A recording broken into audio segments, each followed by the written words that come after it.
lala uha kekpao numomnihile kafomo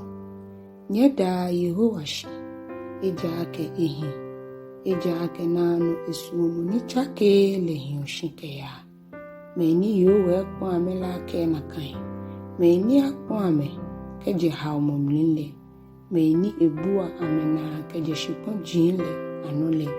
keje bukagbe ke ana igbele keje ku igbe ke wu igbele akena ameteme kume chomlo eshianga ninokonoko benoleno amena agbeku nikake ya ama nigbeme yobli mini omoke kumayi ame ni ametobiti keke ni ame blo ameche yowa ye ame fimole mini iji ame keje ame mani hunu ile amni ni enye ame hiye ke chombe trumono ke ashema ni gbomo hiomni ni Isaaka ameda Yehowashi Yesu moni chake lehiwo ye inakbe nini echumo iha agbeme abile hiwo oni kuma yolele iha lenu inu imoni humu yolele iha ito keni papai me kume huntra dun kare humni ukule foi ni awa mekoso ni ameyo amani humni ejake ameteshi ameshi nyumole ya menyage mwefulufulu nyule ngawule akenuchum kekete jo amehi amegbegbeshi ibualo kube ni amebula ameche Yehowa ya amefimolemni eji amekeje amemani ile amni eji ame keje dum karehomni ni echire amekoson ile amni Isaaka ameda Yehowashi Yesu moni chake ke na pe nini echu iha agbeme adisan abile ayewo ejake ekumu akoble agboile ni eflo dade adadabaile amni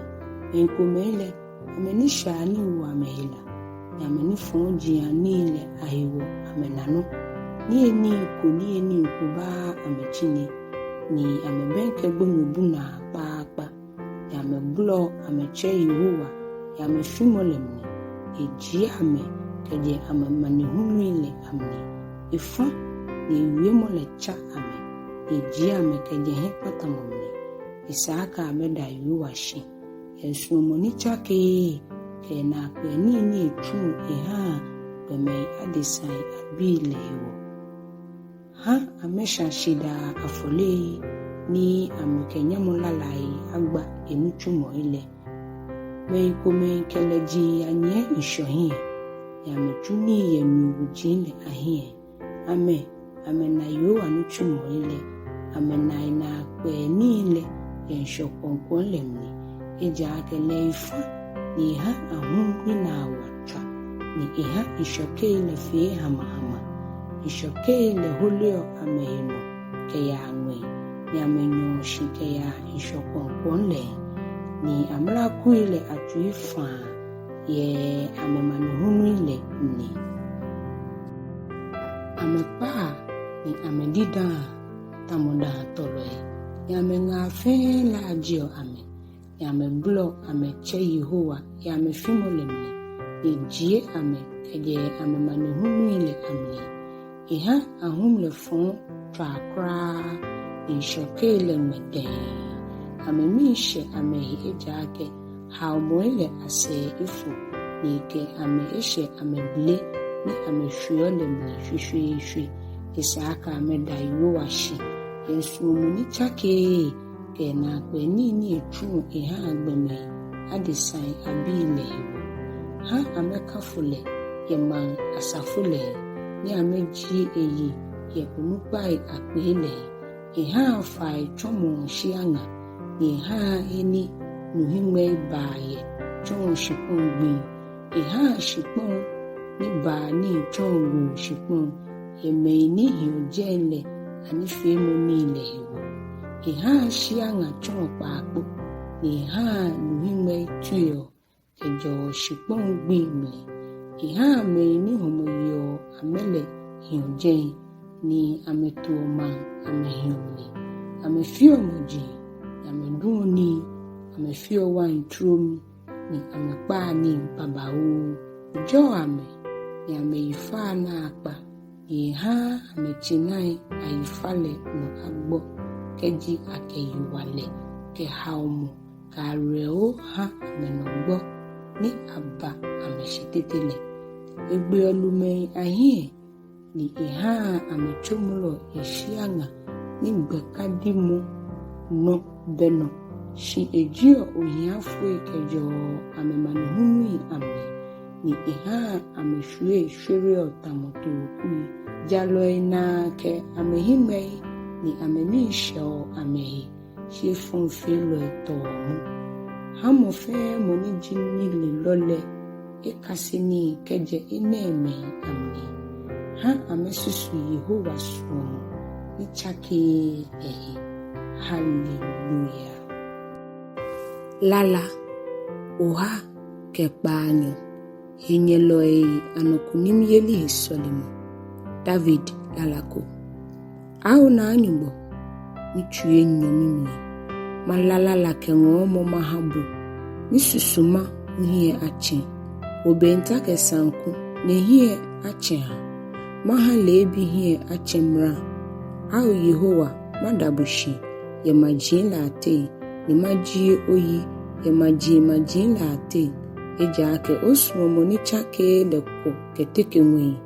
ni onokwa yeli lesho atatuyanton au nyumo awu no keteke mwe yonu nyamle ekule shipon mu le feno oke oye walele ahire wayiwala bo mi faipa motoi boni afe ni ohere meyi ni osumole ayiwala nyumo ewie ye ehe kronkron le ekeo ake mikemi ishe aja shekemni ni maja sukot jole mahami wibi mino oji Gilead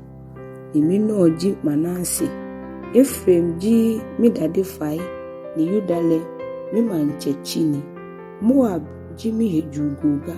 majie mitokota matra Edom maboku ni weli oshe awo Filistia namo angomi ke ate mani yo hewalele mni namo anye mi hie ke ate Edom au nyumo ani okwa wolele onye wataile ahie ke ya tadon au yobu awo koni woke wohenye loile awu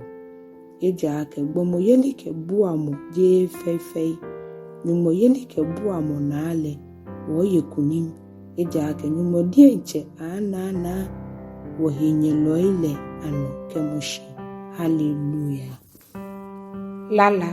oha kenehu mokoni ehao mningbiblimo David lala ke halala che nupale au bonyumo oyinimi jio ka amua ona eja ke me fonji ke osatofo emi twamilile amemi malimihe amehe chenwie mo efosa ewomihe ametu amiyakatwa nimi fekoloko